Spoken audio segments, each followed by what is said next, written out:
ભારતની S-400 સહિત અનેક સૈન્ય સ્થળો નષ્ટ કર્યાનો ખોટો દાવો કર્યો હતો। ભારતીય સેનાએ આ દાવાઓને પણ ખોટા અને ભ્રામક ગણાવ્યા। રઘવાયા થયેલા પાકિસ્તાન સતત જુઠ્ઠાણા ફેલાવી રહ્યું છે।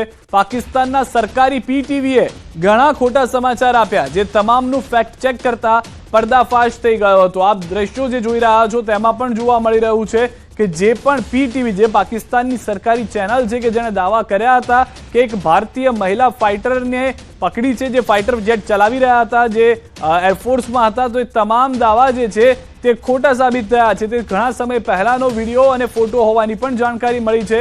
તો સોશિયલ મીડિયા પર ભટિંડા વિશે વાયરલ દાવો, ભટિંડા એરફિલ્ડ નાશ પામ્યો હોવાનો દાવો કરતી એક પોસ્ટ કરવામાં આવી હતી, જે ફેક નીકળી છે। કારણ કે ભટિંડાના એરફોર્સ અને એરબેઝની શું પરિસ્થિતિ છે તેનો વિડીયો પણ મૂકી દીધો છે સામે ભારતીય સેનાએ કે અત્યારે તો એવી કોઈ પરિસ્થિતિ જ નથી કે જેવા દાવા કરવામાં આવી રહ્યા છે। અને જે વિડીયો છે તે પણ ભારતનો નહીં, અન્ય દેશનો હોવાનું જોવા મળી રહ્યું છે। ભારતના જે ફાઇટર જેટ તોડીને પાડવામાં આવ્યા હતા, આબરૂ મચાવવા માટે જે પાકિસ્તાને જુઠ્ઠાણું ફેલાવ્યું હતું, ફરી એક વખત ઇન્ટરનેશનલ લેવલ ઉપર આબરૂ લેવાઈ ગઈ છે।